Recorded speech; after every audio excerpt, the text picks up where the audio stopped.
Nooganomics with David Tulis.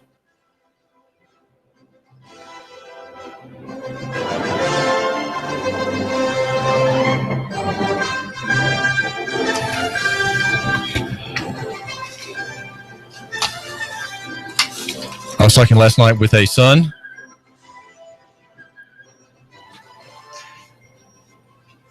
and his career, his calling, his future. He has received a job offer from a company called Protiviti in Atlanta, a consulting firm. He's just finishing up a spell at the University of Tennessee at Chattanooga.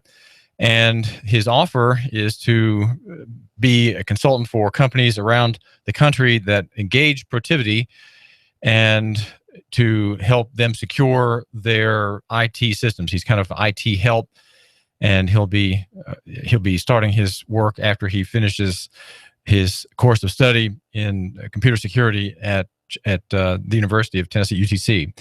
And one of the things we've been discussing briefly as we are looking in a search for another car is the idea of the credit economy, the whole world of credit, the whole world of being in the modern official economy, the official economy that is not based on substance, but is based on ideas. It's based on concepts.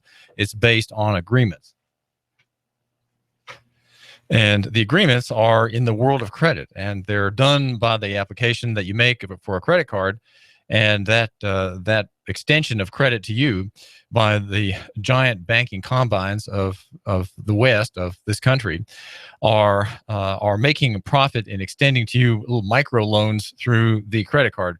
So you are free then to have mortgages on your Subway sandwiches, your gas fill up, your hotel stay in that town far away from Chattanooga, where you have been sent for a few days to provide consulting services. Well, he doesn't have a credit card, and neither do I, in fact. So we're both rather simple people. We're rather direct people, and I've never had a credit card. Well, I had one as a college student in Charlottesville, Virginia. And I have one now in a couple of official capacities. One is as a deacon in the Christian church, and the other for an aged relative whose in whose care I have the charge. And but for myself, I've never applied for a credit card. Don't know if I have a good or bad credit rating. And my son doesn't either. And so he's telling me, well, I think I'm not going to be able to.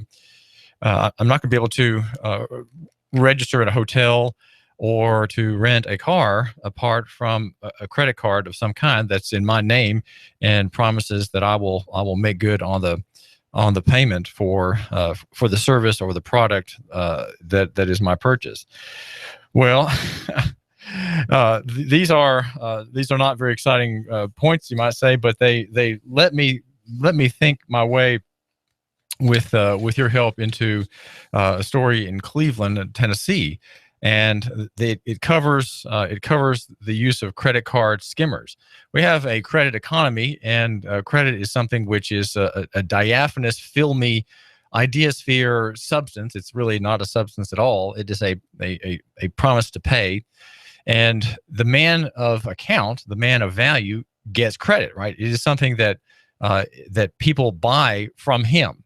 And credit offers are extended very liberally to college students and others. And many people get hooked on these offers and ride very comfortably or very richly for a time, it would seem, before they realize they can't pay, and then they are headed into bankruptcy.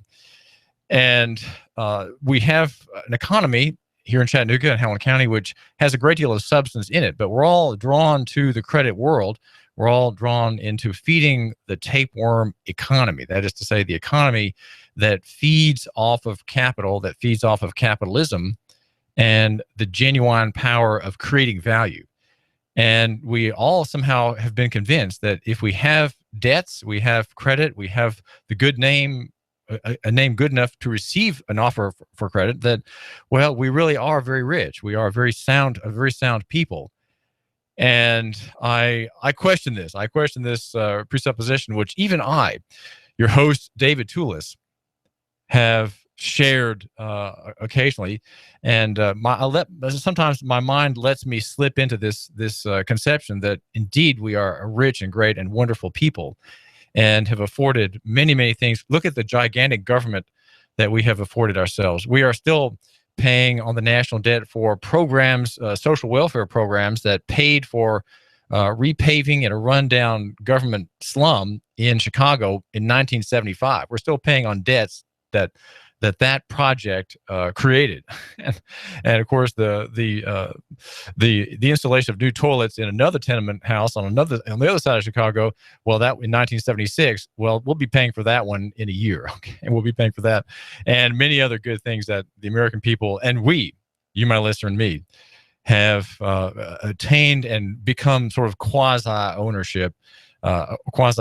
of through our involvement with the national government, with Washington D.C., with Baltimore and New York, and their corporate and state nexus. Their very friendly alliance among all the major players in the American economy, of which there are a couple thousand. And we are just the proles. We're supposed to pay. We're supposed to have heavy debts to stimulate the economy, right? If you read the paper, that's what you're supposed to do.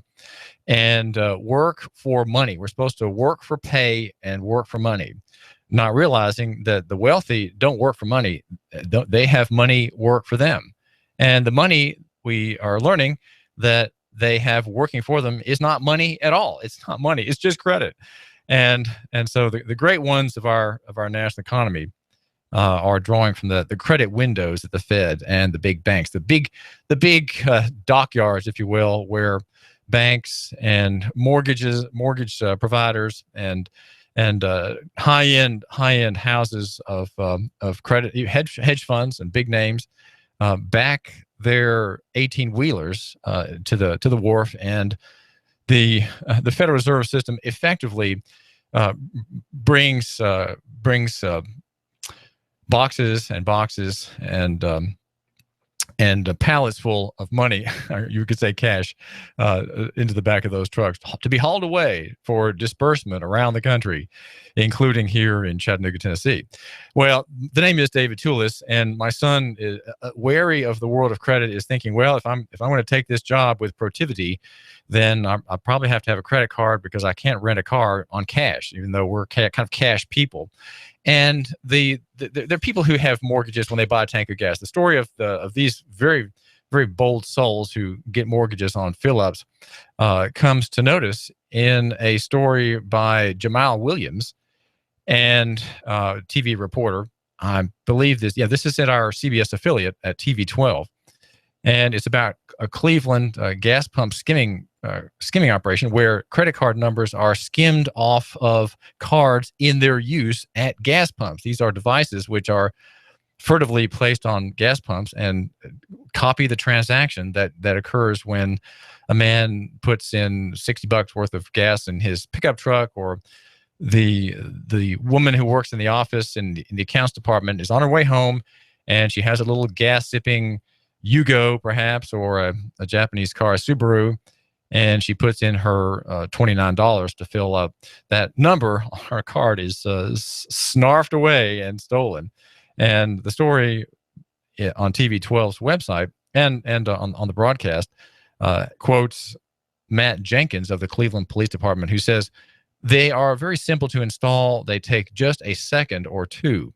It's not the units themselves that are illegal. It's the process they are used in that makes them illegal." And there are two groups of people that Cleveland police are looking for. And Matt Jenkins goes on to say, if you are going to use your card at the pump and it asks you debit or credit, always use credit, so at least it doesn't have your PIN. Well, my suggestion is honor some of our founding fathers. Honor the people who founded our country and whose engravings we are constantly asked to admire. We're asked to admire, for example, on the $100 Federal Reserve note, Ben Franklin, his face adorns that note. On at the other end of the spectrum, we have a very limited portfolio. We have the Federal Reserve note with the ones on it. There are 4 ones on the front and 4 ones on the back.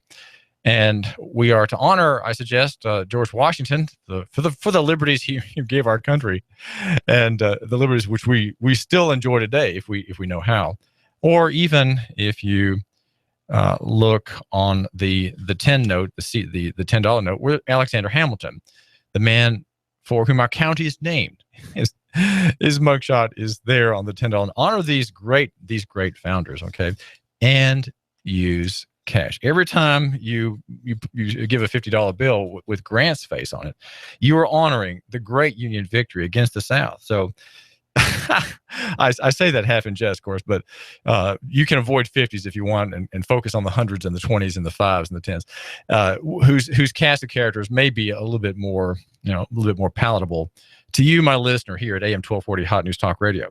Well, we have credit card skimmers in Cleveland, and we're thinking about the whole world of credit. There's a story, a couple of stories in the Wall Street Journal today that bring these things closer to mind. One is about the Federal Reserve System, the issuer of the currency, the printer of our currency through the Bureau of Engraving, and the story is about whether to raise interest rates or not. Well, you know that we're under, here in Chattanooga and Hamilton County in Tennessee, we're under an artificial suppression of the rate of interest. It's the suppression of a normal market function, which helps a proper allocation of resources. Whenever you have an intervention in a marketplace, it always favors one group and disfavors another, and brings effectively malinvestment into that economy, whatever it is. So here we have the whole economy in the charge of the Federal Reserve System, which has since 2008 labored to create billions and billions and trillions of dollars of credit that are, of course, not real credit. These again are idiosphere entities, idiosphere objects. And the story in the Wall Street Journal says Fed's rate delay spurred by worry over low inflation, minutes show. Okay, well, the problem with low inflation is that the system is not the creation of new dollars by the credit, the fractional reserve credit function is not debasing with sufficient rapidity the value of your money. Okay, you, my listener, you would rather have a deflation, because then your buying power increases with time and savings are rewarded. But no, the good people cannot allow that to happen. And so they have to have an inflation, and the target is 2%. So in other words, at the end of the year, your $100 Ben Franklin note is worth only $98. Okay, that's the policy. It's called control. It's called low stable inflation. And since 2008 December, the rate of interest has been about 0%. And so there's a preferred inflation rate. And the reason the Fed and Grandma Yellen don't, and her FOMC board don't raise interest rates and let the market really regulate that, is because they know that there will be a global meltdown and tremendous disturbances in the market for credit, the manufacturing of credit, and the swapping of obligations and contracts that depend on gyrating values among competing paper currencies worldwide. We don't have a single honest currency in the world, not a single one. But we do have, of course, gold and silver, and we do have perhaps Bitcoin, a kind of false substitute for lawful money. This story, like many others, has a key sentence at the very end. Okay, often what you should do when you read news copy is start at the last paragraph and read your way backwards. It says, though the Fed focuses on inflation and unemployment, some officials also are worried about excesses building in the financial system. All right, what does that mean? Some worried that delaying rate increases could lead to an undesired buildup of financial imbalances that, quote, would be costly to unwind, and that eventually could have adverse consequences for economic growth. Well, what that's saying is that there will be malinvestment. Malinvestment is the things created, the companies bought, the mergers created, the strip malls built, the new retail stores put out there on Highway 153 and the like, but that don't really need to be there. They shouldn't be there, because in a genuine interest rate environment, there would not be enough capital. There would not be enough confidence that that development would pay off, right? So that then it wouldn't be built. Probably half of the things that are built in Chattanooga since 2008, I would like to suggest, don't need to be there. So imagine all the things that have been built in the way of architecture in town in the past 7 years, not being there on account of the yearning we have for a real rate of interest and real lawful coin and currency. We don't have that, and so you have a buildup of dead companies. You could call them zombie companies or zombie developments. The story is significant. If you look at another thing, Dell, which has had a Nashville, Tennessee connection, Dell is thinking of having a merger with a company called EMC. But the problem is that the debt package for this enterprise is in the billions. The story says a merger of that size would be the largest ever in the technology industry, and Dell Inc. and Silver Lake are in talks to secure a debt package that could top $40 billion to fund it. And there's an interest to get this deal done, because if the rate of interest goes up, well, there won't be any more free money, right? If the interest rate is near zero, what that means is there's free money. Who's getting that free money? Well, all kinds of well-connected people, institutions, corporations, REITs, and others.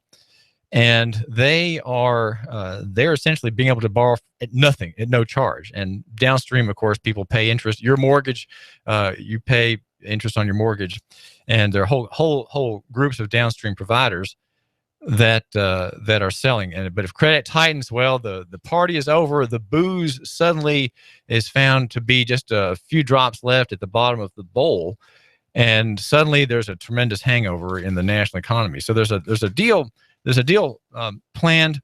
Dell and EMC would be a tech behemoth. Daniel Ives, an analyst at FBR Research, says it would change the landscape of enterprise computing. Well, and the two companies may have to come up with $20 billion themselves to merge. Why is that? Why does it take billions and billions of dollars for two companies to get together?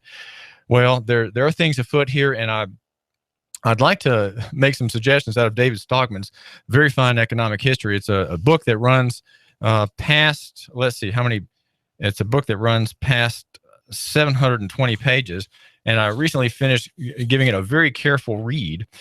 And he says that these are malformations in the economy that can't be fixed. They can't be fixed, and to try to adjust them, to try to reform them, and try to stop them from occurring daily, as in this Dell-EMC deal, would be and will be catastrophic. But they have to stop. We are in the national economy in an untenable situation. It is not of our making, though I would suggest if we use credit, we are contributing to it. There is a growing sector, though, in the underground economy, and you can find many people involved in it who are on SSI. People who are on SSI have they have a sinecure, a free bit of money rolling in every month from the federal government, and they do a lot of business in the free sector. Having looked for a car, I've encountered some of these people. They sell items for cash on Craigslist. They buy cars costing less than $1,500. They buy building material or scrap. They sell at various trade days. One friend of Charles Hugh Smith, who's a noted free market writer, clears $100,000 trading in gold, firearms, and ammunition. Others trade cattle and livestock, according to one of his correspondents. The key to all of this is that these folks don't have any official business. They trade only in cash. They do not make deposits in the bank, except for their government checks. They're in what he says is a booming underground cash economy. He says, back when I had multiple employees in the 1980s, I was basically working to pay workers' compensation insurance that was 40% to 80% of the hourly wage for construction workers, liability coverage, unemployment insurance, disability insurance, FICA, the employer's share of Social Security, excise tax, income tax, rent on the office that we were required by law to maintain, healthcare insurance for all the employees, filling out HUD FHA forms required when building homes with FHA loans, and so on. Then there's the cost of accounting and tax returns, complicated when you're operating a business, and a long list of other expenses that I have forgotten. And he goes on to say that he quoted a serial entrepreneur at his website, which is of 2minds.com. And he says, costs were so heavy that the serial entrepreneur gave up. It was impossible to actually make a living once you met all the absurd regulations, codes, and requirements. How high is self-employment? Well, it's down to a very, very small part of the national economy. In the 1940s and 1940, it was about a third of the economy was self-employed. But that number has gone down to about 7 per thousand. So in other words, there are 142 million people employed, and of those, 9.4 million are so-called self-employed. Now, these are people. Some of them are in this free market, this free economy. It's outside the scope of regulation. And it is a growing sector. In Italy and other countries, it's as much as half of the economy. This is David Tulis. You give us 12 minutes and 40 seconds, we'll give you Chattanooga and the world. News Talk 1240. Expect lots of clouds to start out your Friday. Another warm day, high 78 to 80 with scattered showers and thunder showers marching in from the west late. Tonight, any showers quickly diminishing, lows 58 to 60. For the weekend, drying out and cooling down with highs 70 to 73. Check out Geico. 15 minutes could save you 15% or more on car insurance. To see how much you could save, call Geico at 1-800-947-AUTO or visit geico.com. And I'm WDEF News Swallow's chief meteorologist, Patrick Orr. On AM 1240, Hot News Talk Radio. The Fed raising rates, China's economy in trouble. Don't let headlines derail your long-term financial strategy. I'm Edward Jones financial advisor, Patrick Neal. At Edward Jones, we provide the tools for a reasoned, disciplined approach to investing. Stop by my office next to the Target Shopping Center in Hickson, or call me at 423-870-7894. That's Patrick Neal at 870-7894. Edward Jones, making sense of investing. Member SIPC. We've got a table here at Delia's in Saudi Daisy, ready to delight in a plate of authentic Mexican food. Delia's spreads a rich selection, loaded nachos, crazy chicken, homemade tamales, maybe the enchiladas with beef, chicken, pork, quesadillas. Every dish beautifully pictured on the menu to help us decide. Join us for lunch or dinner. We're at Delia's in Saudi Daisy on Dayton Pike near the Thrasher Light. Here's dinner. Delia's uses the freshest ingredients, cooked to perfection. Nachos, homemade. Delia's open every day except the Lord's Day. For lunch and dinner, treat yourself to Delia's genuine Mexican food. In Saudi, call 521-7145. That's 521-7145. You give us 12 minutes and 40 seconds, we'll give you Chattanooga and the world. News Talk 1240. That smells so good. It smells like a big Italian dinner. But you're going to walk out with two. Buy one hot pizza, get a one for free. 2 pizzas. You got the 2 for the price of 1 at Raphael's Italian Restaurant and Pizzeria. My favorite Italian restaurant of all the time. Now, I'm living in Hickson. I go to Raphael's right down the street in Hickson Pike, right near Highland Plaza. You're in Saudi Daisy? At Raphael's Italian Restaurant and Pizzeria in Saudi Daisy. Just next to Saudi Daisy Church of God. Hey, you're on Signal Mountain. There's a Raphael's Italian Restaurant and a Pizzeria. It's right on the main drag. You're going to love the pasta, the pizza. Buy one hot pizza, get a one for free. 2 pizzas. You got the 2 for the price of 1 at Raphael's Italian Restaurant and Pizzeria. Tastes so good. Bring the whole family. Come on, Raphael's Italian Restaurant and Pizzeria. Mangia. Salute. Do you feel better outside your home or business than in? Indoor air quality is important.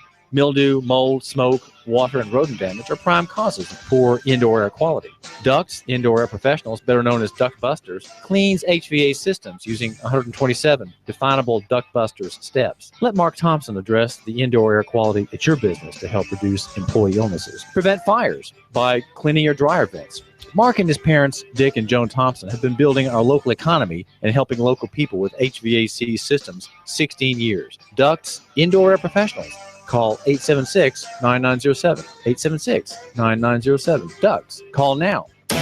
Compass Media Network's coverage of the NFL. Hi, this is Jerry Recco. Join Kevin Ray, Danny White, myself for all the action. Hot News Talk 1240. If it's the NFL, it's right here. You give us 12 minutes and 40 seconds, we'll give you Chattanooga and the world. Hot News Talk 1240.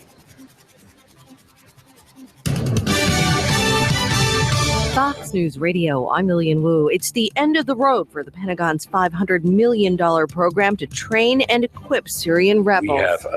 We have devised a number of different approaches to that going forward and taken them to President Obama, and I think you'll be hearing very shortly from him. Defense Secretary Ash Carter. Police say there is a suspect in custody in a school shooting this morning. 4 people were shot, one fatally, early this morning on campus at Northern Arizona University in Flagstaff. NAU spokesman Eric Judd says it happened in a parking lot near Mountain View Hall. First call of shots fired came in at 1:20 a.m. But police are still piecing together what happened. Fox Radio's Tanya J. Powers and the Homeland Security Secretary is set to tour parts of South Carolina hard hit by storms to see recovery efforts firsthand. Meanwhile, some residents are bracing for more flooding.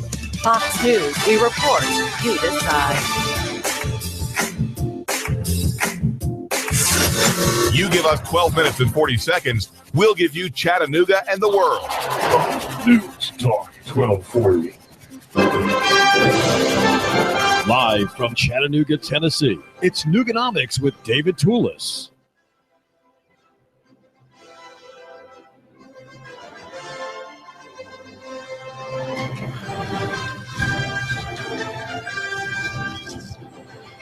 John Wilson at Chattanoogan.com is reporting that volunteers from the area are going to South Carolina to help in flood recovery, flood management, to assist folks who are washed out, kept out of their homes. Bradley County Fire and Rescue, Chattanooga Fire Department, and the Cleveland Fire Department have deployed people, it says resources, but that means people and assets to assist South Carolina in the historic flooding taking place there.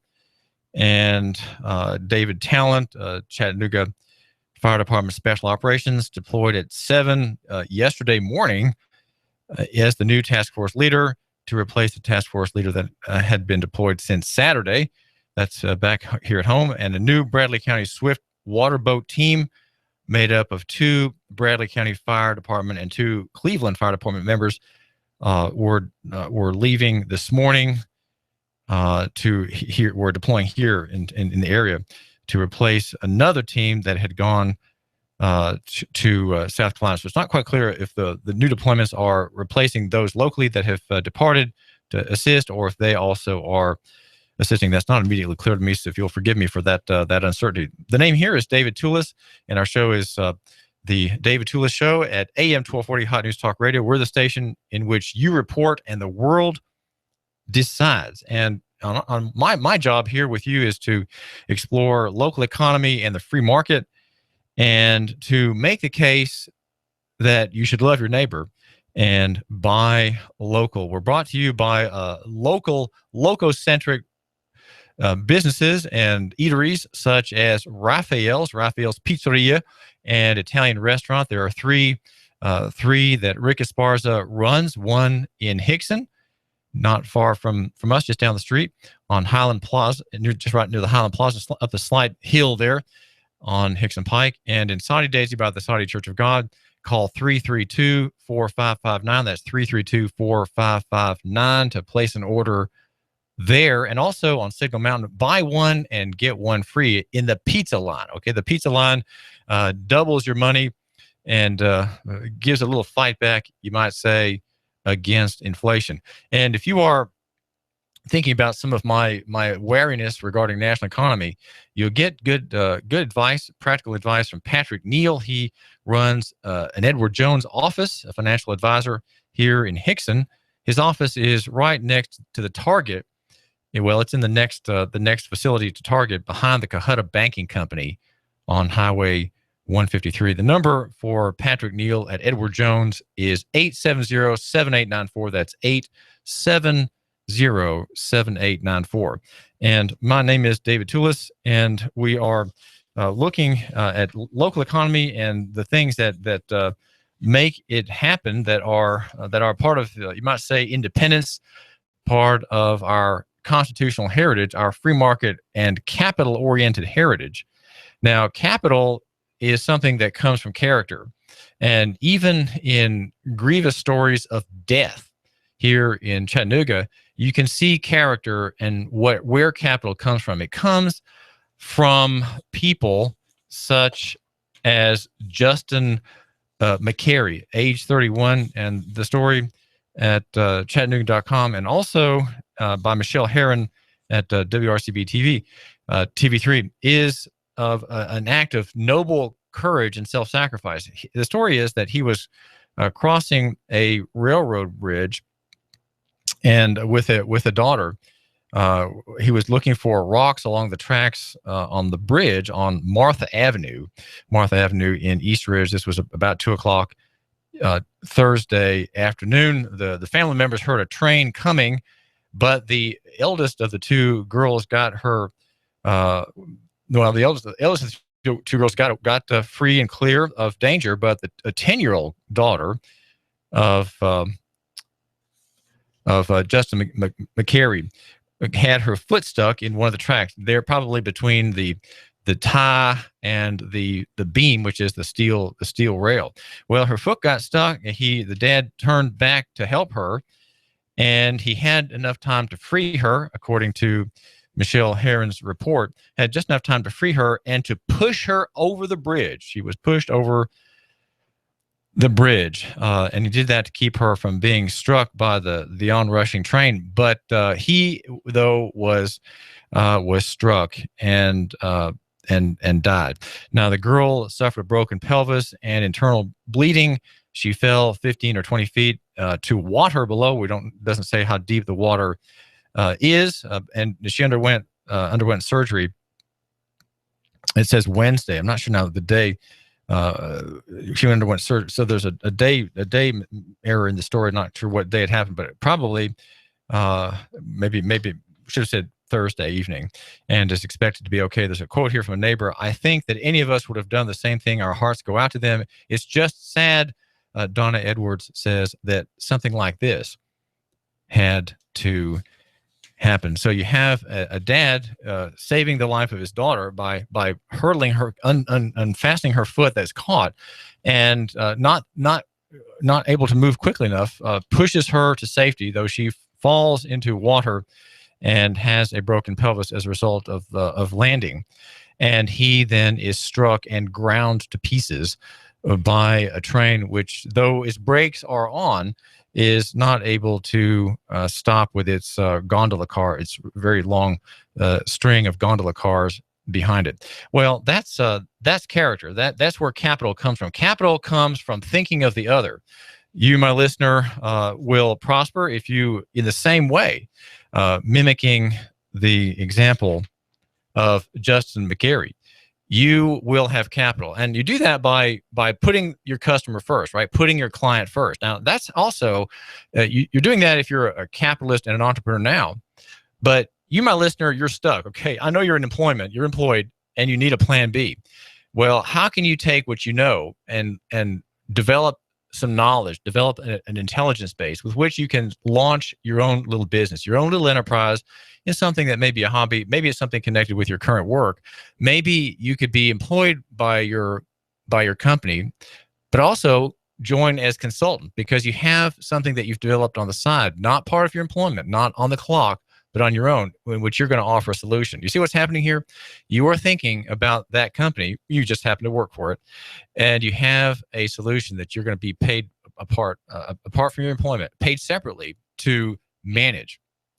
That is thinking of the other. That's what capitalism is all about. That's where free enterprise comes from. And that's where every small business has its start. Every small business has the same idea as Justin McCary had before as he died, to save somebody. Now, Justin McCary saved his daughter, the younger of his two daughters that were there on that trestle looking for rocks when that train came around, and the older girl escaped. The 10-year-old girl, her foot caught.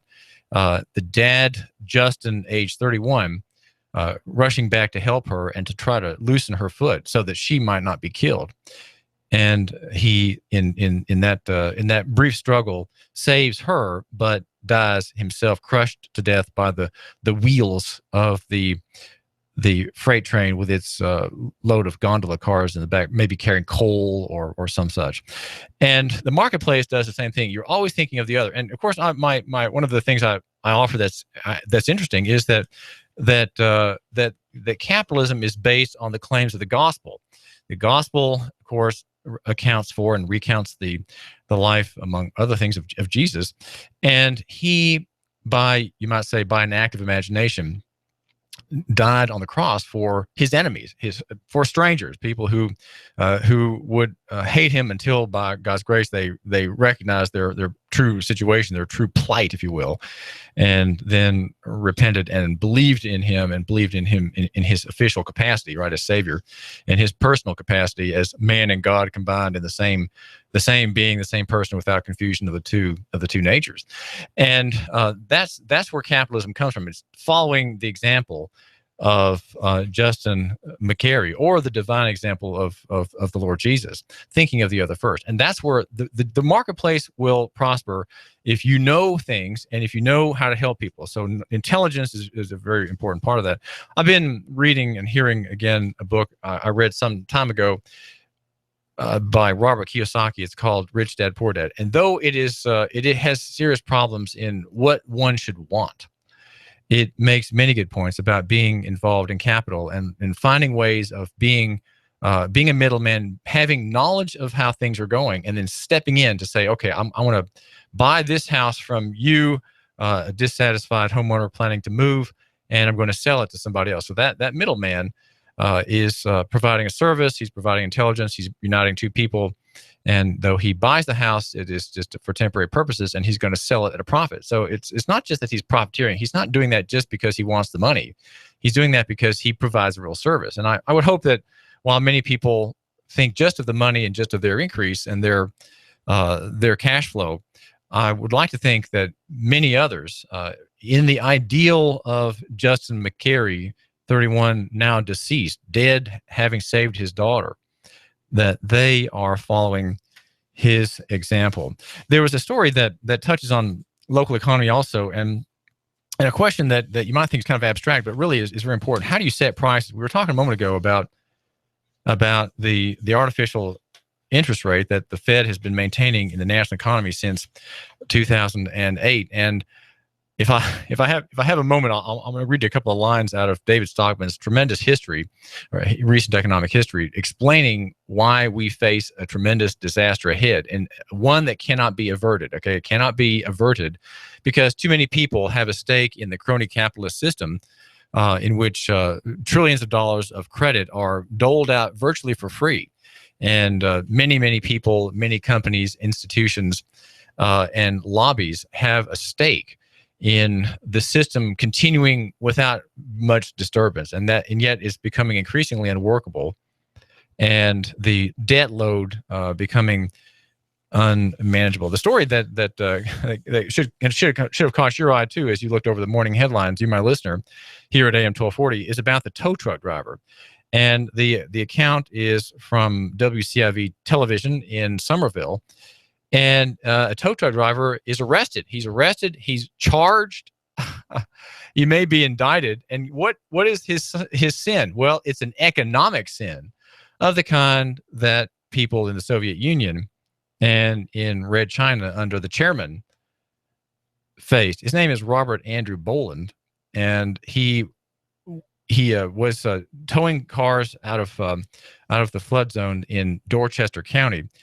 And he's in Somerville. He nearly tripled his tow rates at a gas station Saturday as people tried to rescue dogs from the flooded shelter. The story says in one case he charged $250 for the towing of a woman's vehicle, and another was charged $150. Now the thing to note is that the normal price is $85. Well, that's a pretty reasonable rate. That's what you pay here, and yet he's being or he was, as this happened, he was being flooded with requests. So how do you know who needs to be served? How does the marketplace know?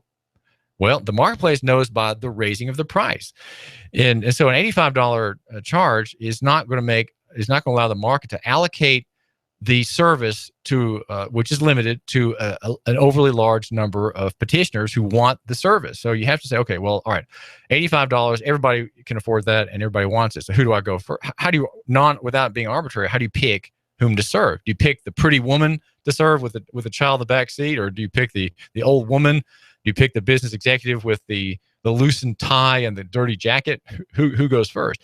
Well, why have it arbitrary? Why not have it based on price, which is rational, right? That's the rational way. So you charge $250. Okay, now at $250, who wants my service? And the one who can pay that, that's the one who needs to be served first, because his need is greater than the needs of the other people. Well, of course it is. He's willing to pay $250, so his need is first. It's essential that he get the service first, because he's willing to pay not just $250, but $300. Okay. Is there a sin anywhere in that transaction? No, there's no sin for him to say, okay, the man who's paying me $300, I'm going to tow first, and the man who's offering to pay me $285, I'll tow second, and the woman who's willing to pay me $275, I'll tow third.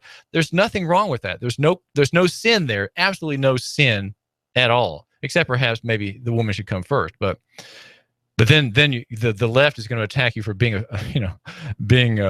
bigot or a hierarchicalist or an anti-feminist. Well, let's just say that if it is rational to have price determine who gets the service, and yet he has been charged with 2 counts of price gouging in South Carolina. I would say these are very evil statutes that define gouging, that have the better people in the legislature in South Carolina or in Tennessee determine what the price is, and to say, well, $85, that every no matter what the circumstance, $85 is the cap, and no one can raise prices to help organize the market. That's what's happened. When you raise the price, you were organizing the market. The market organizes itself. It's like having, it's like having a magnet over a table, a white sheet covered with iron specks. You put that bit of magnet over those specks, and they all organize. Well, you can do that with sound. Sound, as I was looking at a video, sound can suspend water in the air and organize it. It's an amazing development, but certain types of sound waves can organize material and suspend it in the air. We see that happening often in the sky with the results of geoengineering, where you have metallic particles in the sky put there by the stratospheric aerosol geoengineering program, also called chemtrailing, and you can organize the cloud masses by sound waves. Well, that's what happens when you have prices. Prices organize all the particles, okay, and the particles being the buyers, the magnet is the seller, and he organizes, and the highest price, the highest offer should get the service. Well, that's the marketplace and how it works. And so you have the criminalization of routine market activity in a southern state. In fact, one of the bastion states of the Confederate nation, and it has a law very much of the kind that the Puritans gone to seed would have had, the Yankees would have had in the North. We're brought to you by a company, by an outfit that really does recognize the value of cash and the value of the marketplace, and that's Danielle Mitchell. She runs Chattanooga Sports Institute here in Hickson. She's the host of our very, very popular This Doc is in the House program, and her services are in the area of family practice and orthopedics and urgent care. ChattanoogaSportsInstitute.com. Find out more about Danielle Mitchell. She is an innovator in the marketplace in her business methods. That's A. And then B, also in her holistic view of health and her desire to really make changes that are lasting. Call Danielle Mitchell, 875-1005. That's 875-1005. And since we're talking about national disaster in the credit sector and the overburden of debt that is going to come crashing down with a collapse in public confidence, contact Bruce Krebs. Bruce Krebs is the man to get you into your own business. He is a man, he's kind of a headhunter and consultant, and he helps get you into a franchise that fits your interests, your capital availability, your personal gifts, your help of your wife or not. And he runs Entrepreneur Source 875-5621. That's 875-5621. And if you have any cooling or heating problems today, make sure you keep in mind the orange vans, the big orange vans of Superior Air Systems. Superior Air Systems, Big Orange. The number for Bill Keith is 886-6602. That's 886-6602.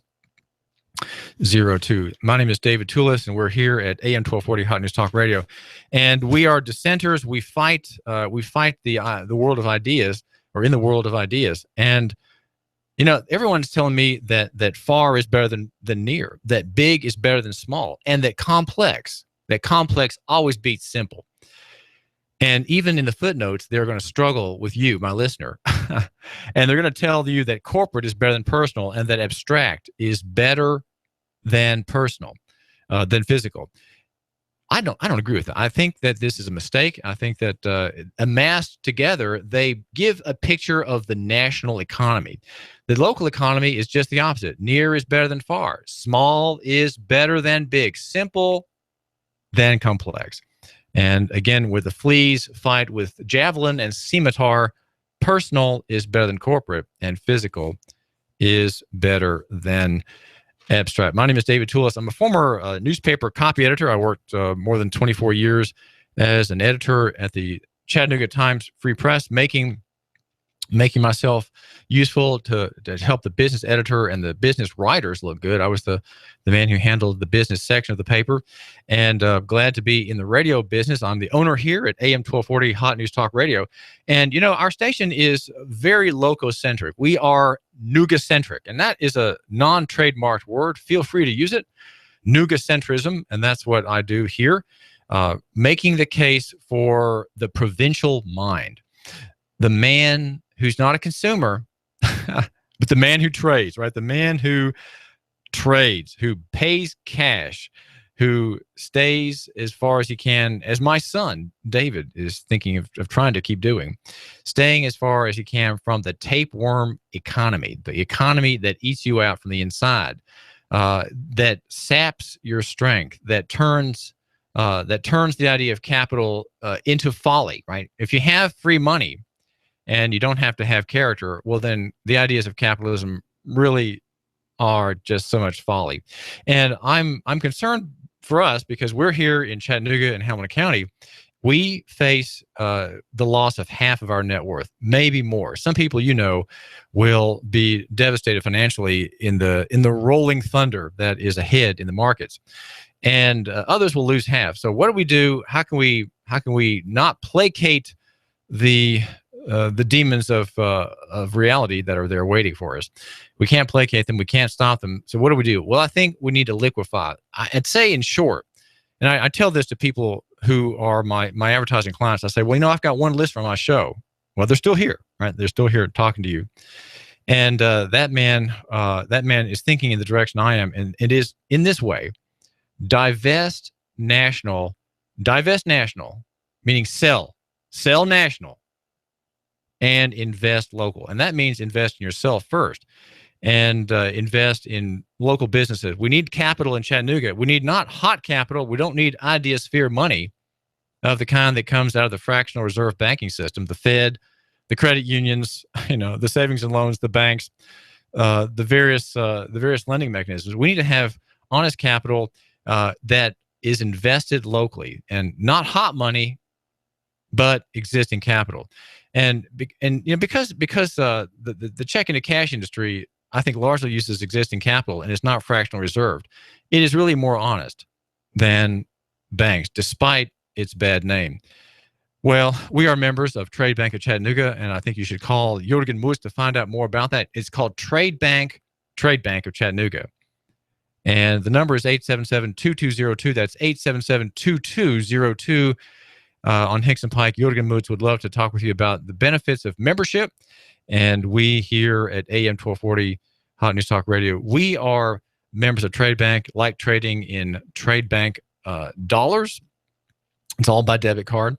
And being part of this very nice group of local business people. And my name is David Tulis. I do thank you for giving me just a couple of minutes of your time. We're going to find out how a local business fulfills artists. Now you say, what's that all about? Well, artists, especially if they have websites, need to have someone to handle fulfillment. Now, who would that be here in Chattanooga? And how has this business grown? It's grown with clients all around the country, starting with the help to one or two or three artists. And we're going to hear from Mark Lakey at Art Warehouse. Very interesting business, great little establishment near the tunnel on Brainerd Road. This is David Tulis, and I've got some things I want you to hear. Don't go anywhere. Listen, and remember, you support my advertisers, you support me. Expect lots of clouds to start out to your Friday. Another warm day, high 78 to 80 with scattered showers and thunder showers marching in from the west late. Tonight, any showers quickly diminishing, lows 58 to 60. For the weekend, drying out and cooling down with highs 70 to 73. Check out Geico. 15 minutes could save you 15% or more on car insurance. To see how much you could save, call Geico at 1-800-947-AUTO or visit geico.com. And I'm WDEF News Falls Chief Meteorologist Patrick Orr. On AM 1240, Hot News Talk Radio. You give us 12 minutes and 40 seconds, we'll give you Chattanooga and the world. News Talk 1240.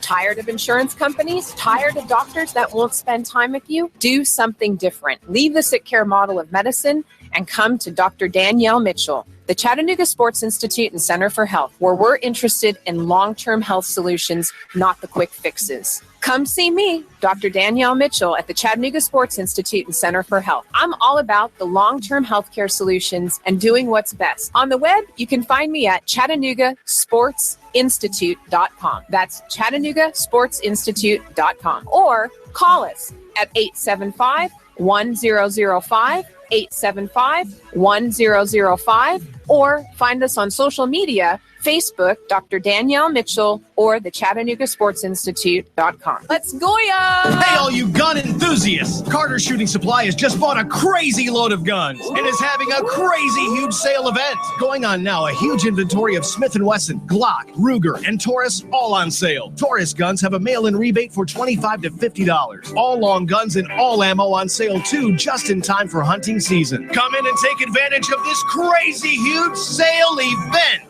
Going on now at Carter Shooting Supply, or shop from home by going to cartershootingsupply.com. Highway 58, Harrison. Check our prices before you buy.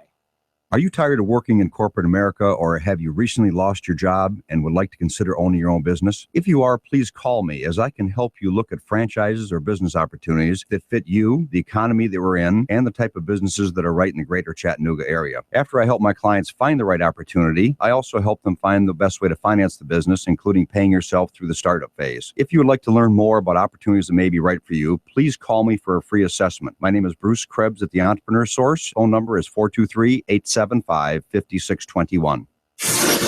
You give us 12 minutes and 40 seconds, we'll give you Chattanooga and the world. News Talk 1240.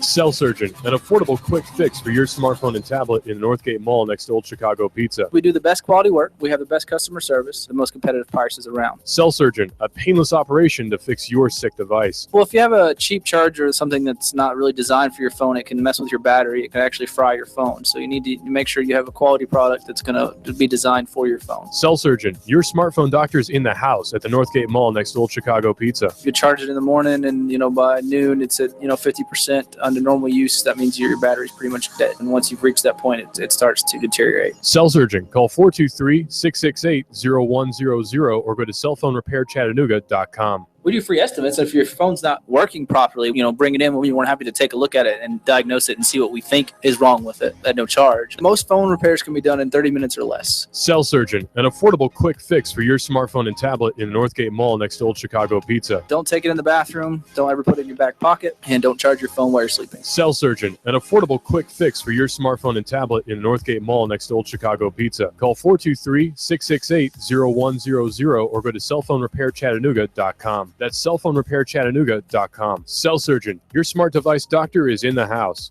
Here you are, working to keep your customers happy and to manage your cash flow. IRS problems are the last thing you need, but here they are, flapping about you like vultures. Get help from Eric Pelton and his team of accountants at E.J. Pelton Company.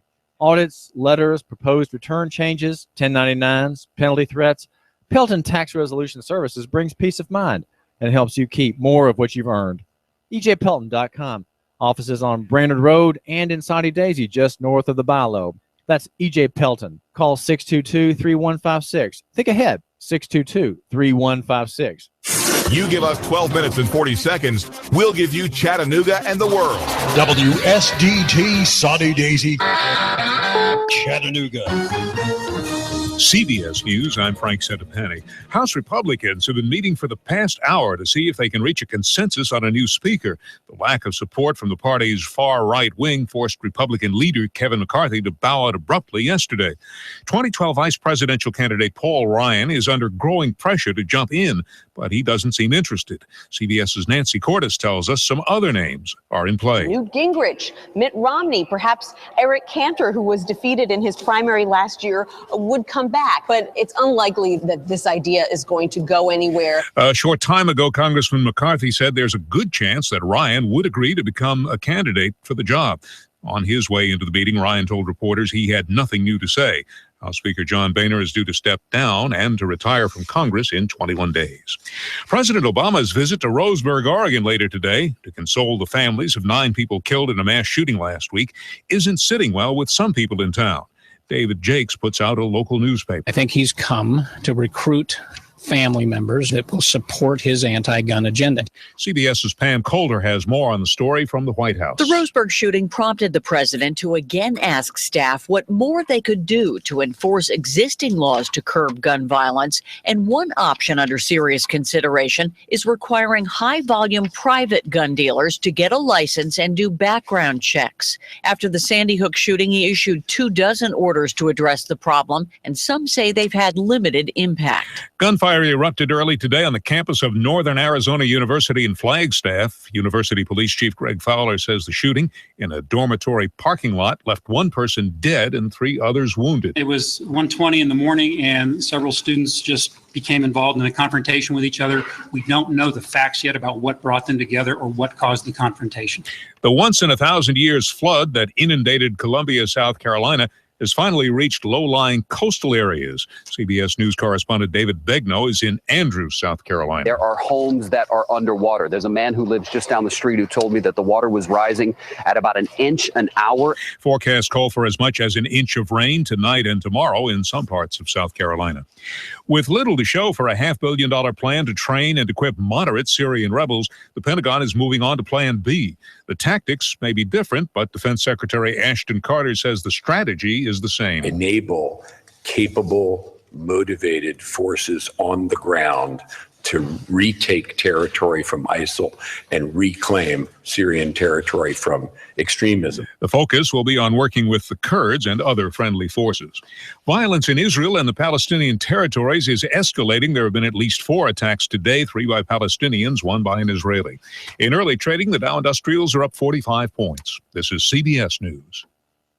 Are you paying too much for term life insurance? I'm Jim O'Connor, independent life insurance agent specializing in term life insurance. There's been a price war between the major life insurance companies. If you've had your term life policy more than 2 years, you may be paying too much. For example, a male age 45 non-tobacco user issue preferred best, $1 million of coverage is only $56 a month guaranteed level for 10 years. Or a male age 50 non-tobacco user issue preferred best, $500,000 of coverage is only $91 a month guaranteed level for 20 years. The life insurance industry is going through exciting changes. Make sure you're not paying too much for your term insurance. For new or replacement term life insurance, call for a free quote. 800-799-0903. That's 800-799-0903. Don't pay too much for your term insurance. Call 800-799-0903 or visit my website at term22.com. That's term22.com. Rates based on standard underwriting and may vary by state. A musical genius is getting his due. CBS News correspondent Peter King. The American Film Institute has never given its Life Achievement Award to a composer until now. And it's going to John Williams, the 5-time Oscar winner best known for Star Wars. He also wrote iconic scores for E.T., Jaws, Schindler's List, Indiana Jones, and so many more. Many of us first heard his work on TV during the 60s when he wrote theme music for shows like Lost in Space. And while he has more than 150 small and big screen credits during a long career, Williams will be honored during the American Film Institute's awards show next June. Peter King, CBS News. King Tut will start growing a new beard. so to speak. His beard was accidentally blown off last year during work on a lighting display and hastily glued back. A team of Egyptian and German experts will go to work tomorrow on a permanent fix for Tutankhamun's fabled 3,300-year-old golden mask. Frank Cincinnati, CBS. You give us 12 minutes and 40 seconds, we'll give you Chattanooga and the world. News Talk 1240. Live from Chattanooga, Tennessee, it's Nooganomics with David Tulis.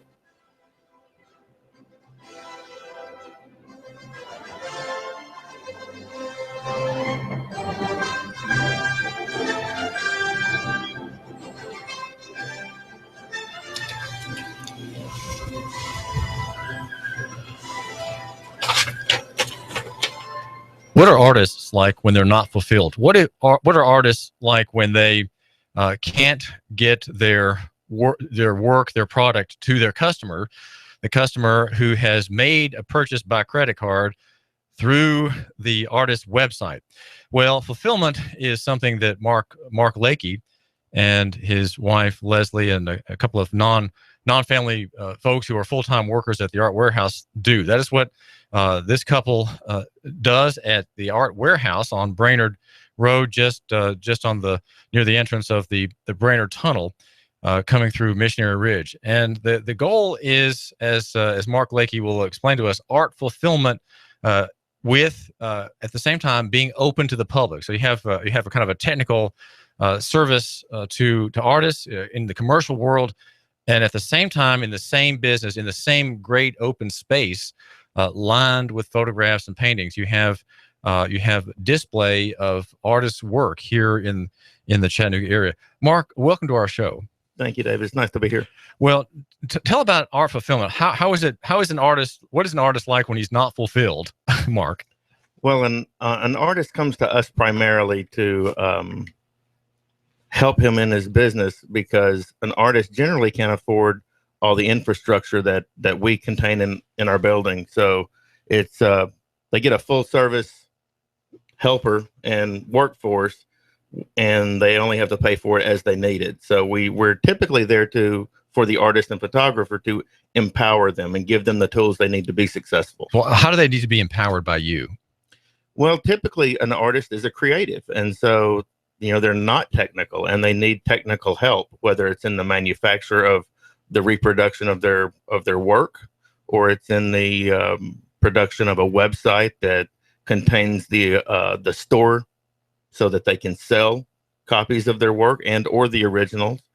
So we provide that technical service that most artists don't either have the time or expertise to grow. So there are two parts to Art Warehouse here in Chattanooga. One is very physical things with frames and colors and canvas and paper and printers. You have printers in your warehouse. And then the other part is just digital. So are some of your crew devoted just to web management and web design? Yes, my brother Mitchell, the inside family joke is that I'm the dreamer and he's the doer. He's the gearhead that actually makes my dreams come true. So, in every successful business, there's a myriad of people who can make an idea come to fruition. And Mitchell is my right-hand man. He helps me take my vision and implements it in a working environment. And most of the time, it's a technical one, which is, yes, the digital world, which is the capture of the artwork, the management of it, the storage of it, the display of it in a web environment. So, yeah, Mitchell handles pretty much all of that. Well, talk a little bit about how an artist's image, which is, let's say, arrives to you on a thumb drive. Mm-hmm. What happens? What is the artist? What are his problems? What does he need to have done? Let's say he has a website. Let's say he's someone in a town, let's say halfway between here and Atlanta, a rural town. He's an artist, or let's say she's an artist, and she sent to you digitally in some fashion an image. What do you do with that image? How far do you manipulate it or improve it? Do you just store it? How is it put to use for the public and for the service of the artist? Well, our service starts with a general consultation for that first meeting with the artist to determine what their goals are, what their vision is. In other words, Do they want print sales? Is it something that they view nationally, commercially, locally? And then based on that interview that I have with that artist, we'll take that digital file and make copies depending on how many she thinks or he or she thinks they need. Or you mean printed copies, hard correct. copies? That's correct. And or implementation of that digital file and preparation for the web. So think of an image file as there's two different versions. One you use in a production environment, and the other version is one that you display on the web. Those are two separate digital images. What is the difference in the sizes? Dramatic. Like, for example, at Art Warehouse, we do that digitization. And the camera we use is about a $45,000 camera that shoots at an equivalency rate of 384 megapixel, which is your standard professional camera is about 20 megapixel. So that gives you some clue as to how large the file. Say that again.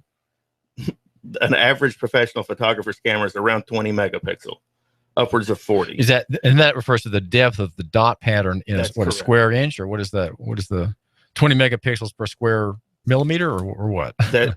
Yes, you're exactly right. Without getting too technical, yes, it's pixels per inch. And so what you're looking at with our technology is you basically get the best rendering possible. So whether it's a print display or a print of the image or a web display, you're getting truly museum quality. So an image on the artist's website might be 900 kilobytes or megabyte. The same image, though, when it goes through the big camera, that's what, hundreds of megabytes, or how big a file would that be? Yes, generally about 300 megs all the way up to over a gigabyte per image. Now, when the artist has the image made, does she have this artist in that little town between Chattanooga and Atlanta? What does she want with it? Does she want you to deliver copies to her that she's going to put up in a display? Of course, she decides on the size, right? She decides on frames. Do you help her with the frames as well? How do you help her out further? Yes, we can. Like I said, we're fulfillment. So if, let's say, for example, she has a show in a gallery and she wants to have some bagged prints for sale and she wants to frame her original, we can handle all of that. I generally want to know what her goals are so that I can help her achieve those goals. So let's say, for example, she wants for us to create a full-blown website for her that has a purchasing option, a store embedded into it, and then Art Warehouse can then take that order from the online store and fulfill it for her. She truthfully never has to even see the reproduction.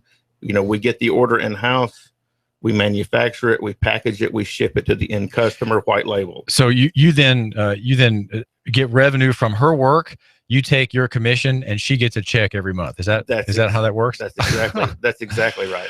Well, I'm very interested in what you're saying, Mark Lakey of Art Warehouse, because I have two artists in my family. My daughter, who's 23, is a sculptress, and a brother, a struggling artist, Thomas Tulis in Atlanta.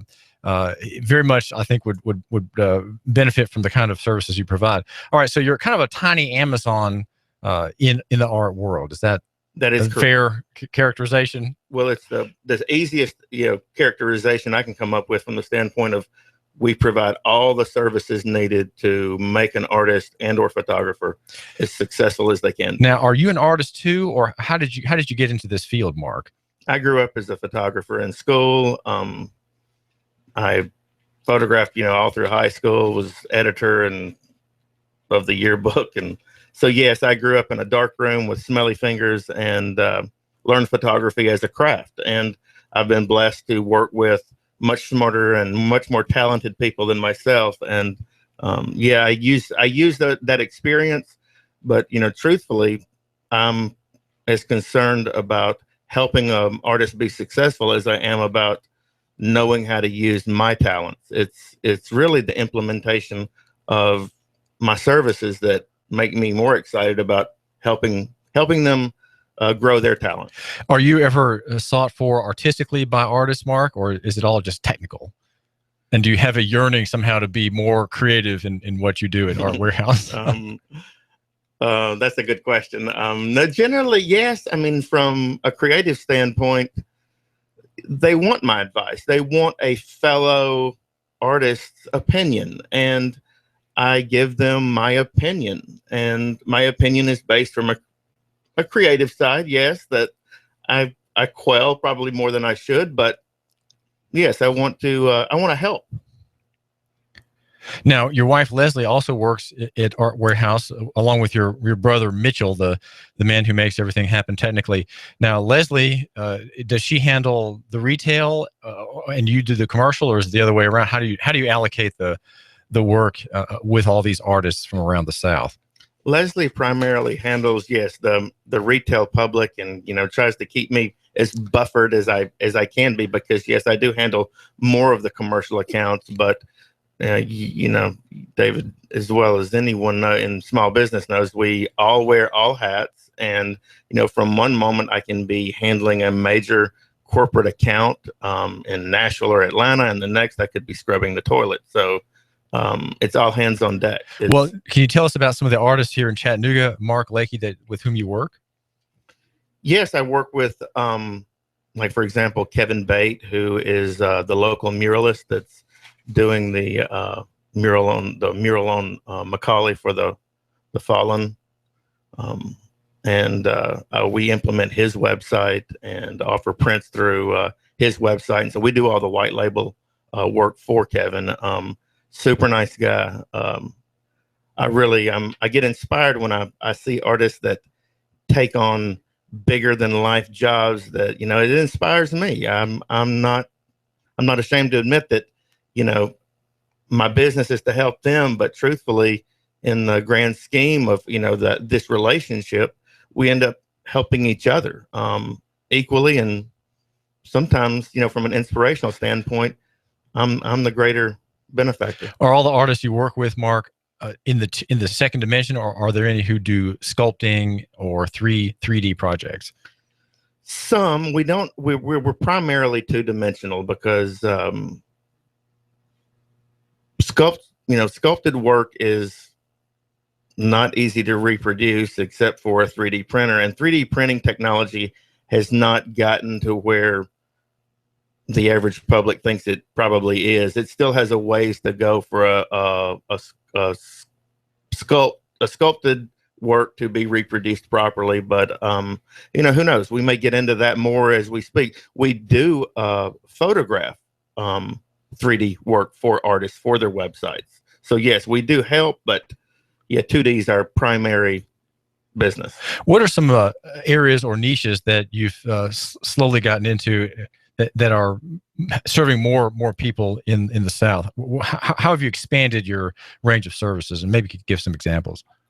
We just made a huge investment in flatbed printing, and so we're growing our market based on what the customer wants and what they expect and what they're asking for. So we're doing, prints on metal, aluminum, acrylic, glass, mirror.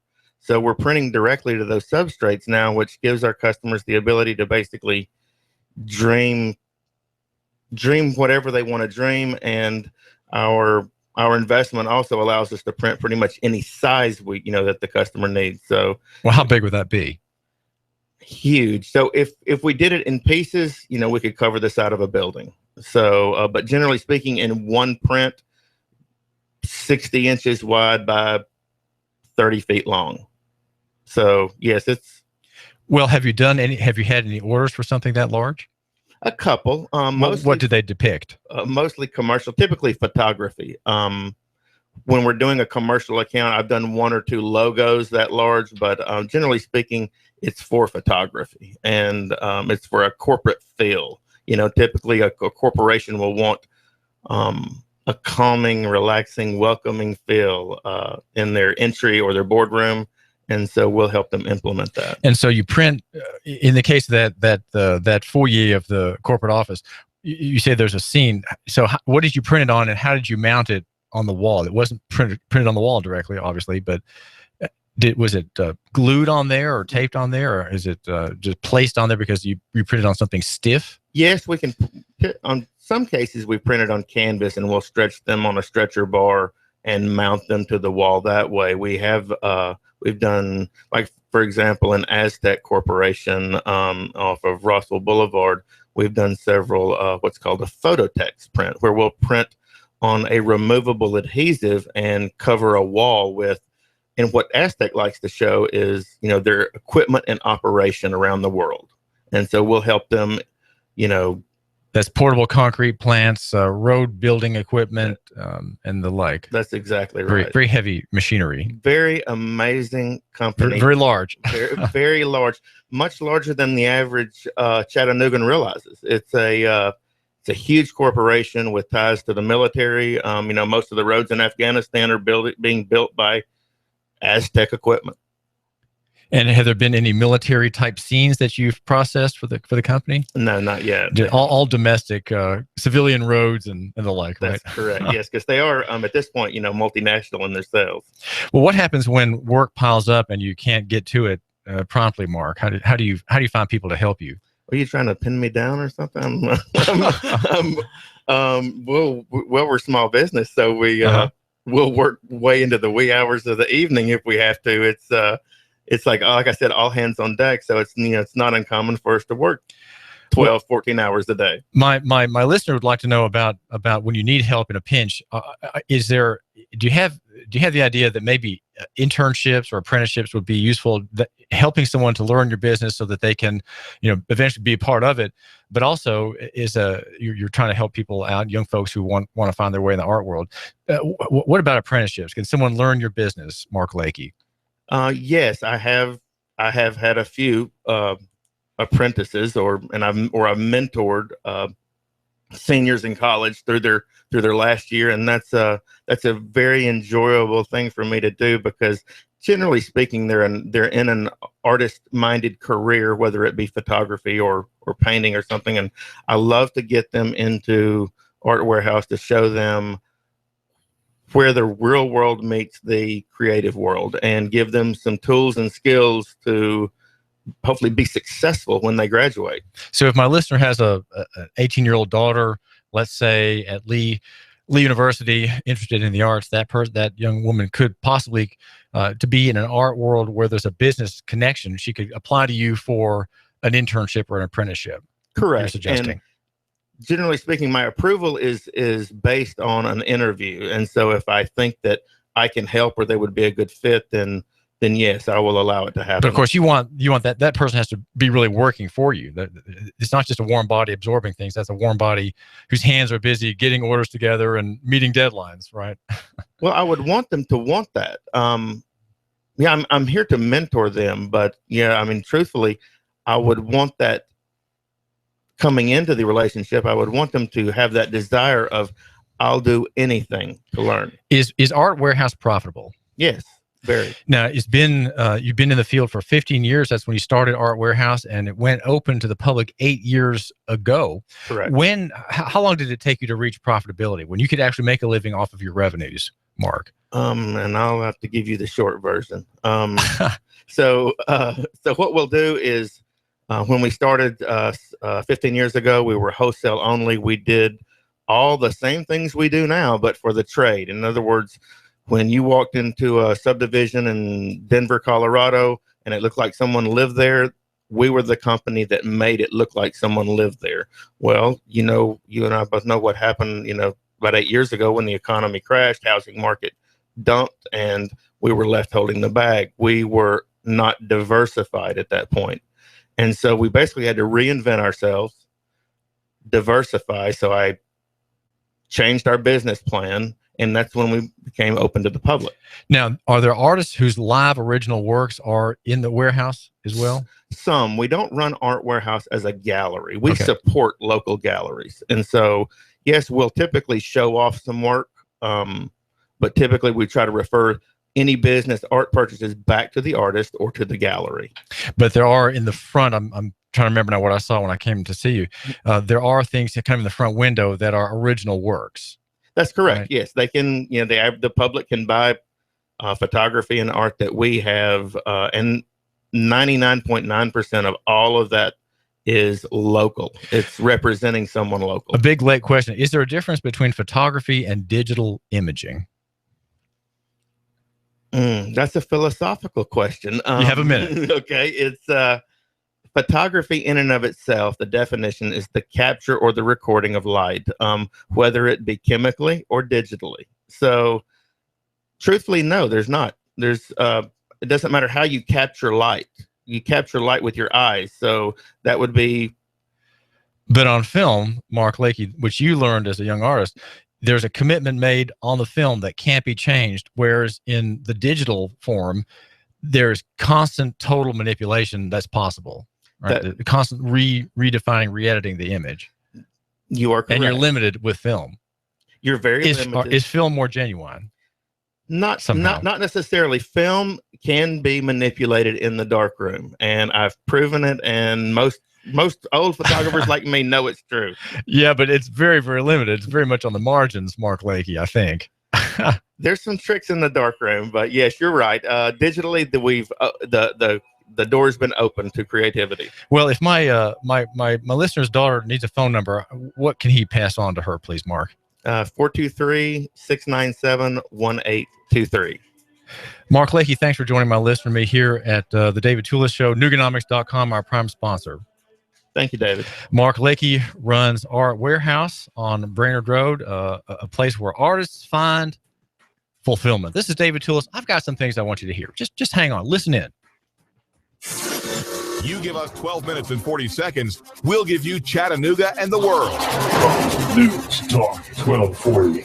Expect lots of clouds to start out your Friday. Another warm day, high 78 to 80 with scattered showers and thunder showers marching in from the west late. Tonight, any showers quickly diminishing, lows 58 to 60. For the weekend, drying out and cooling down with highs 70 to 73. Check out Geico. 15 minutes could save you 15% or more on car insurance. To see how much you could save, call Geico at 1-800-947-AUTO or visit geico.com. And I'm WDEF News Swallow's Chief Meteorologist Patrick Orr. On AM 1240, Hot News Talk Radio. The Fed raising rates, China's economy in trouble. Don't let headlines derail your long-term financial strategy. I'm Edward Jones financial advisor Patrick Neal. At Edward Jones, we provide the tools for a reasoned, disciplined approach to investing. Stop by my office next to the Target Shopping Center in Hickston, or call me at 423-870-7894. That's Patrick Neal at 870-7894. Edward Jones, making sense of investing. Member SIPC. We've got a table here at Delia's in Saudi Daisy, ready to delight in a plate of authentic Mexican food. Delia's spreads a rich selection, loaded nachos, crazy chicken, homemade tamales, maybe the enchiladas with beef, chicken, pork, quesadillas. Every dish beautifully pictured on the menu to help us decide. Join us for lunch or dinner. We're at Delia's in Saudi Daisy on Dayton Pike near the Thrasher Light. Here's dinner. Delia's uses the freshest ingredients, cooked to perfection. Nachos, homemade. Delia's open every day except the Lord's Day. For lunch and dinner, treat yourself to Delia's genuine Mexican food. In Saudi, call 521-7145. That's 521-7145. You give us 12 minutes and 40 seconds, we'll give you Chattanooga and the world. News Talk 1240. That smells so good. It smells like a big Italian dinner. But you're going to walk out with two. Buy one hot pizza, get a one for free. 2 pizzas. You got the 2 for the price of 1 at Raphael's Italian Restaurant and Pizzeria. My favorite Italian restaurant of all the time. Now, I'm living in Hickson. I go to Raphael's right down the street in Hickson Pike, right near Highland Plaza. You're in Saudi Daisy? At Raphael's Italian Restaurant and Pizzeria in Saudi Daisy. Just next to Saudi Daisy Church of God. Hey, you're on Signal Mountain. There's a Raphael's Italian Restaurant and a Pizzeria. It's right on the main drag. You're going to love the pasta, the pizza. Buy one hot pizza, get a one for free. 2 pizzas. You got the 2 for the price of 1 at Raphael's Italian Restaurant and Pizzeria. Tastes so good. Bring the whole family. Come on, Raphael's Italian Restaurant and Pizzeria. Mangia. Salute. Do you feel better outside your home or business than in? Indoor air quality is important. Mildew, mold, smoke, water, and rodent damage are prime causes of poor indoor air quality. Ducts Indoor Air Professionals, better known as Duct Busters, cleans HVAC systems using 127 definable Duct Busters steps. Let Mark Thompson address the indoor air quality at your business to help reduce employee illnesses. Prevent fires by cleaning your dryer vents. Mark and his parents, Dick and Joan Thompson, have been building our local economy and helping local people with HVAC systems 16 years. Ducts Indoor Air Professionals. Call 876-9907. 876-9907. Ducks. Call now. Compass Media Network's coverage of the NFL. Hi, this is Jerry Recco. Join Kevin Ray, Danny White, myself for all the action. Hot News Talk 1240. If it's the NFL, it's right here. You give us 12 minutes and 40 seconds, we'll give you Chattanooga and the world. Hot News Talk 1240. Fox News Radio. I'm Lillian Wu. We're getting more details about the school shooting this morning, which has left one student dead at Northern Arizona University. Two separate student groups got into a confrontation. The confrontation turned physical, and one of our students, Stephen Jones, 18 years old, produced a handgun, and he shot 4 of our other students. One of our students is deceased.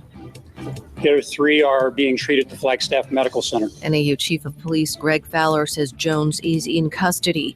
Changes coming to the failed Pentagon program to train Syrian rebels. Last report, the program produced enough fighters barely for a basketball team. Clearly not anywhere close to what was needed to take on ISIS. So now it is back to the drawing boards for Defense Secretary Ash Carter. Fox's Leland Vittert. And the Labor Department says import prices barely declined in September. Fox News, we report. You decide. You give us 12 minutes and 40 seconds, we'll give you Chattanooga and the world. News Talk 1240. Live from Chattanooga, Tennessee, it's Nooganomics with David Tulis.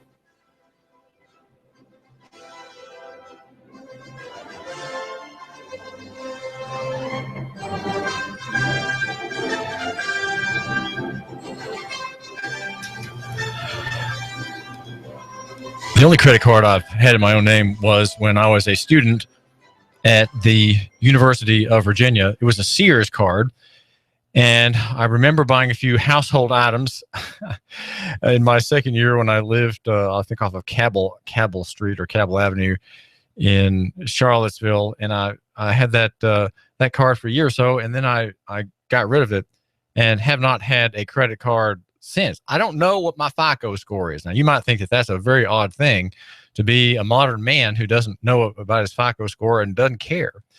And there are people, though, who are constantly building on their credit. And if they're in Cleveland and they're building their credit score at gas pumps, they are being skimmed. According to Matt Jenkins of the Cleveland Police Department, there are skimmers that are picking up card data in gas stations in Cleveland. You know, if you want to please Mr. Patel, who runs the gas station, you want to make him happy as a local economy actor, you want to have some sympathy with the local merchant and avoid feeding the tapeworm economy. Do this. Pay in cash. Honor our important forebears. Render honor and obeisance to General Grant. After all, General Grant let the Confederate troops that General Lee mentioned in the negotiations at Appomattox, he let them keep their guns and let them keep their horses for the crop that was sure going to be needing some heavy lifting that season ahead. Think about George Washington. If you pay something with a $1 bill, you are remembering the fine service that very closed-mouth patrician gentleman, honored by all, gave to our country. Think about the $100 bill. Now, the 100 it's called the C note. C is for cent, C-E-N-T. That's a French word for 100. A cent, right? The word cent means a hundredth. It's 1/100th of one. So a cent is 100th of something. And the C note, the cent note, the $100 bill with Franklin, you honor Ben Franklin. Now, Ben Franklin said that the turkey should be the national emblem. He did not like the eagle as a filthy bird. The eagle, though filthy, is the bird of the Roman Empire. It was going to be the bird of the National Socialist Republic, run by that esteemed party with its brown shirts and its boots and its Gestapo. And of course, the American Empire with its eagle as well, the imperial eagle, the bird of every warlike folk. And use cash. Honor these fine people engraved on the front. And you're gonna be supporting the local economy, and you do that because you avoid the national credit tax that comes on every transaction, and every transaction from which people make their millions. They make their millions by extending this credit and having people swipe those cards, and they collect in addition to the credit created, which is the basis of the mini loan. They collect the fee, and that fee can be anywhere from 2 to 5%. So if you love local economy like I do, carry around some green rectangles, some engravings issued by the Federal Reserve System. They're called Federal Reserve notes. Just read the type, and then you are saving local economy a percentage. Think of our economy. If everybody paid in cash in Chattanooga and Hamilton County, our economy could be, over time, 5% bigger, maybe 3%. 3% more wealth staying here, not being siphoned off, paid by the vendor, paid by your favorite hamburger joint, paid by the car repair shop here in town that competes with a national chain such as NBT or Firestone, and or Goodyear. We've got some local providers of tires. Northgate Tire, for example, on Highway 153, just opposite the Hamilton Place, the Northgate Mall. Well, this is David Tulis, and I'm glad you're giving me just a couple of minutes of your time. We have some things to get to, but I wanted to mention to you Delia's Authentic Mexican Restaurant, which is in South Saudi Daisy. Delia's loves to see the listeners of our radio station, and you would be doing me a great favor in the way of marketing intel if you told the waiter, "Hey, heard about you on the radio station." Well, you'll get a free iced tea for that. And if you pick from the menu, there's also a clue there in the marketing department of that family-run restaurant that there's another hot News Talk Radio listener. Today, the special is the taco salad, number 19 on the menu. It's $1 off. You can have chicken or beef in the offer, and call 521-7145. That's 521-7145, and you'll get the richest selection, the freshest ingredients, all cooked to perfection here in South Saudi Daisy. My name is David Tulis, and if I have a cell problem, even though I have a very old Samsung phone, I'm going to take it to cell surgeon Adam and Anthony. There will make it as good as new. They are right next to Old Chicago's Pizza in Northgate Mall. Cell surgeon, that's cell surgeon. And the number is 668-0100. That's 668-0100. And if you're going to mind Lieutenant Governor Ron Ramsey's suggestion, and maybe even think that I could be right in following him, or actually him following me, pray and go armed. And the part that he follows me on is the go armed part. I offer the idea of praying and being able to defend women and children. Every armed man like you is put in God's providence in the situation of defending the innocent, defending women and children by the careful application of lethal force to one we would call a malefactor, right? A bad guy, a slime ball, if you want to be colorful about it. The name is David Tulis, and wanted to mention just a story on our CBS affiliate television station. That's WDEF, WDEF.com. Amy Catcher has a story about business owners not liking the bike lanes downtown on Broad Street. Kathy Ankar tells Amy, she says, where do your truck deliveries come? We get those daily. Get the big, massive 18-wheeler trucks that we have deliveries. They have to cross over the barrier. They're blocking we're now down to 2 lanes versus 3 lanes. And you're basically blocking going down to one lane at that time when we have deliveries. Now, that's a quote. Okay, now I don't know how accurate that quote is. It sounds very, very much as people speak, kind of fractured sentences. But that is Kathy Ankar. And the basic comment, if you would like me to translate, is where do truck deliveries go when you have these lines and there's some barriers. I'm not sure now how these barriers are to stay put. Diane Klein is quoted. She owns LP Klein Art Gallery. She said, "We've already seen yesterday 2 people stumble as they got out of the passenger side to come over that and then come up onto the sidewalk." So there's a bit of an obstacle course there from the new bike lanes on Broad Street. I did see them, and when I saw them the other day, I thought that they were still under construction and somehow things were not complete. There's another story that you might need to know about, and this touches on our local economy interest in immigrants. Generally, the local economy theory is that immigration is good. New people are good. And the idea comes in the Christian scriptures, where the alien, the stranger, like the widow and the orphan, deserve protection. They deserve protection. They don't deserve protection that others don't have, right? They don't deserve anything extra. But they deserve definitely the same protection that people who are native require and are to be granted. And that is because God requires people to be merciful and to know that strangers, especially if their tongue is different than ours, are vulnerable to those who might not be scrupulous or those who might be actually of evil intent against them. But what about strangers who come from places such as Syria, where we have a war that we have caused? The Americans have caused a war there, trying to unseat an elected government.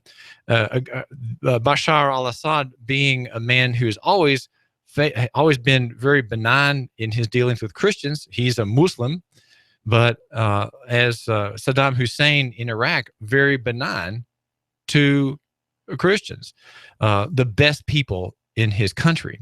Though it seems to be federal policy to do everything to overturn Christianity and to make Christians flee, that is what we're doing. So among the immigrants coming to Chattanooga at Bridge Refugee Services off of Highway 58, it's off Howell Drive, off of Highway 58, there will be people who are Christians, but there will also be those who are at war with the West. They're at war with Christianity, and they come, especially if they're young men, they come with the idea of overturning constitutional government and overturning all the signs of Christendom. And eventually, as they think in terms of generations, eventually bringing this place, though America won't be here when it happens, bringing this place under Sharia law, under the control of Allah, and all those who have to say, in their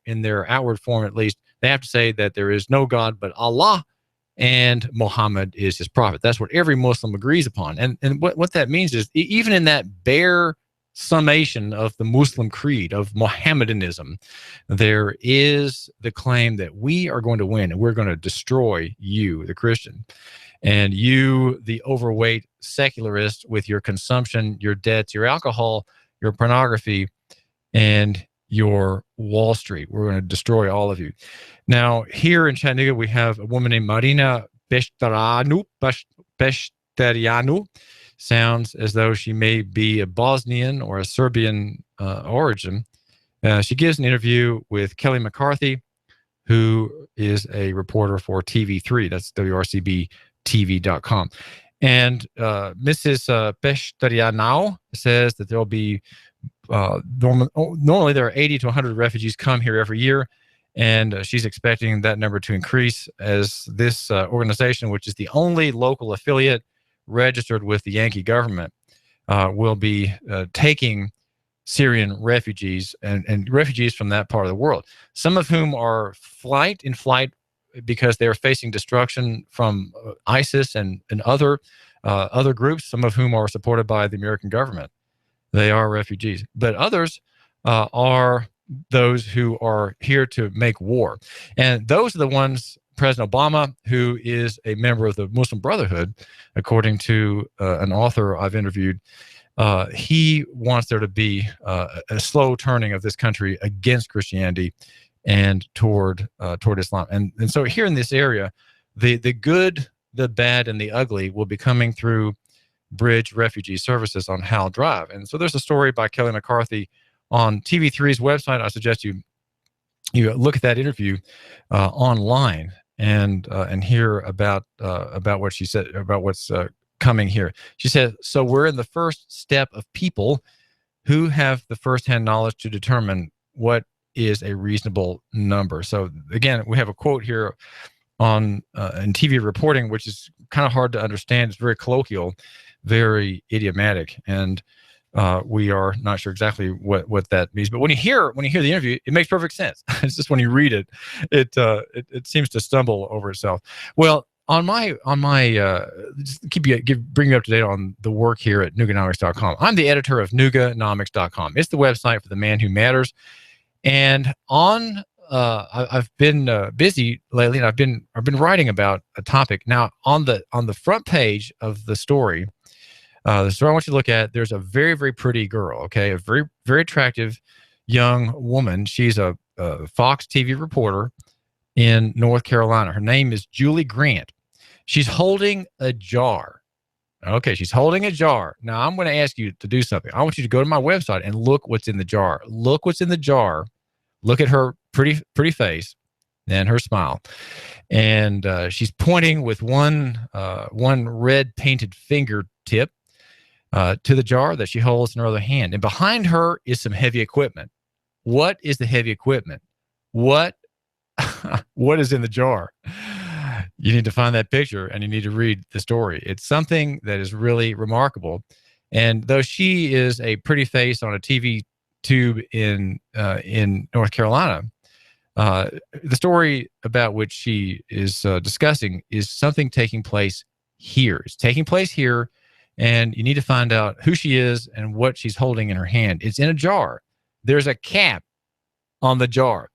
Now, I'm going to give you a teaser question. What would happen if she unscrewed the top of that jar and threw the contents of it at you? What would happen? What would happen? I'm just going to let you think about that, okay? I'm going to let you think about that. The name here is David Tulis, and we are the show that covers local economy and the free market. That is, by the way, a local economy story.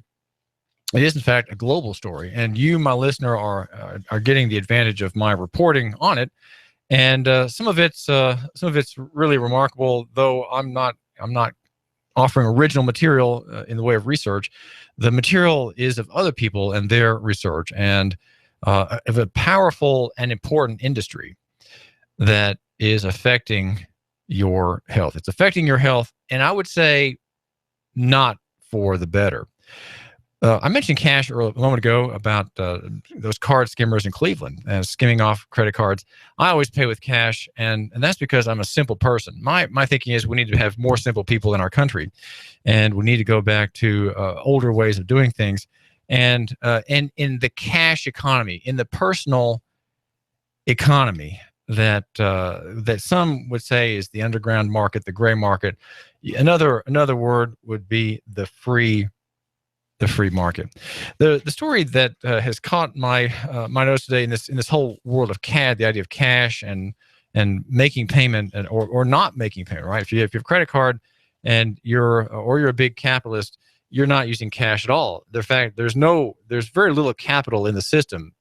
It seems like there is, though, a lot of credit, and we live in a credit economy, and we are surrounded by stories in this credit economy. Touching on the Fed, okay? The Fed, will it raise interest rates or not? There's a great deal of interest in that, because if it raises interest rates, it stanches the creation of new money. New money is created by an artificial system. It is a powerful, and it will be ultimately a devastating intervention in the marketplace. I think it might be great enough to destroy the country. It may make the country go into receivership of some kind. We can only hope, right? We can only hope that somehow at some point in the data mining centers run by the NSA in Utah and Baltimore and other places that the lights will just go out. Somehow the lights will go out. The bill is not being paid, and the utility is saying, well, we're just going to have to cut you off until you can write us a check that won't bounce. And of course, that's not going to actually happen. There'll be workarounds financial workarounds that will prevent that. But it's kind of something you can dream about, right? And the story that really grabs my attention has some staggering numbers. The names are pretty common. One of them, anyway, Michael Dell, who runs Dell Incorporated, and his company and a company, Silver Lake, are in talks to obtain billions and billions of dollars to effect a simple thing. What is in view is a merger between EMC Corporation and Dell, and it's a $50 billion merger of a data storage giant, which is what EMC is about. It would require massive debt financing at a time, the lead says in the Wall Street Journal, when credit markets have become less hospitable to mergers. Well, the whole idea of borrowing $50 billion to merge two companies is remarkable. It's remarkable. What is happening here? Why would you need that much money, enough to run several countries, to simply merge two companies? Well, there's more afoot than meets the eye, and I'm not going to be able to do much than just sketch out what that's about and why it affects you here in Chattanooga and what you should be doing about it. My argument is you should be divesting national and investing local. What that means is you should be getting out of the national economy and securing yourself, not involving yourself in the securities markets and in the equities markets, all of which are hugely overbuilt. They're overbuilt because because they've been rising, right? They've been gaining. The economy has been booming. How? On credit, which means that, don't forget, credit means that there's a debt. The debt is there. The credit is the exciting part. The debt is the bad part. Can we offload our debt on the taxpayers? That's a great question. Many people have been doing that and quite successfully have offloaded their obligations, their debts on the federal government, the taxpayer. But much of it can't be offloaded. And so it's going to have to be accounted for somehow. We are living in a country where the debt zombies, giant corporations of all kinds, very, very big names, Procter & Gamble, for example, are hollowed out. There's nothing really there anymore. And Mitt Romney was involved in this. And I've got in my hand here a book that I've given so much work on that I've broken the back binding. I've broken the spine of this book, which is a 700-plus page book by David Stockman. It's called The Great Deformation: The Corruption of Capitalism in America. And I was trying to find a couple of sentences that would just kind of tell you how this system works. This system of debt economy. How is it that you can have these leveraged buyouts, these hedge funds that just swoop in and with billions of dollars buy businesses? Well, what happens to them? Well, generally, this is a kind of financial strip mining of the national economy. That's, in a nutshell, what is happening.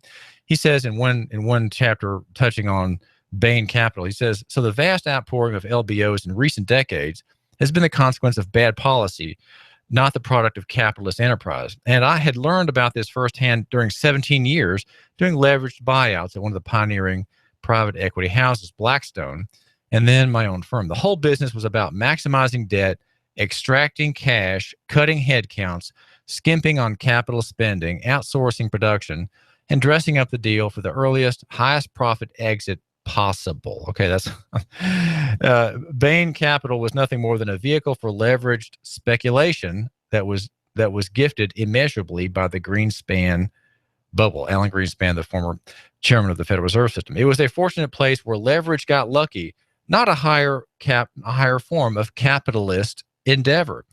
No training for presidential aspirants. Bain Capital during Romney's watch was actually the stage set for the Truman Show of bubble finance.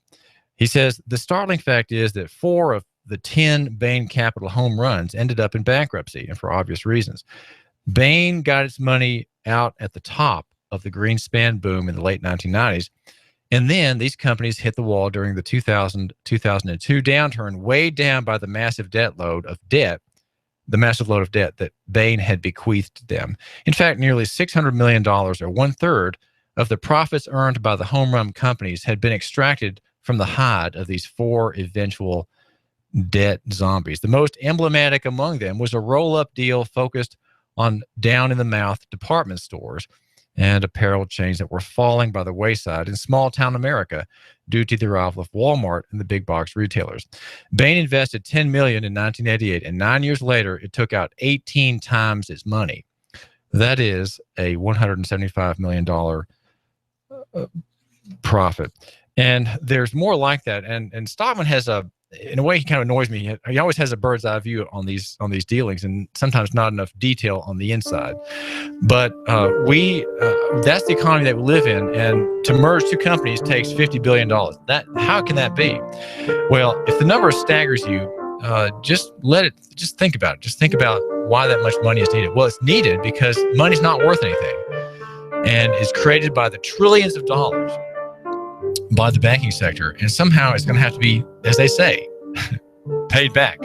Well, it's not going to be paid back, but there's going to be a revolution of the market against this artificial unit, the dollar. Now, my suggestion is that you understand that, and that you start getting liquid now. Get liquid today. This is David Tulis, and I've got some important messages. Lots of clouds to start out your Friday. Another warm day, high 78 to 80 with scattered showers and thunder showers marching in from the west late. Tonight, 80 showers quickly.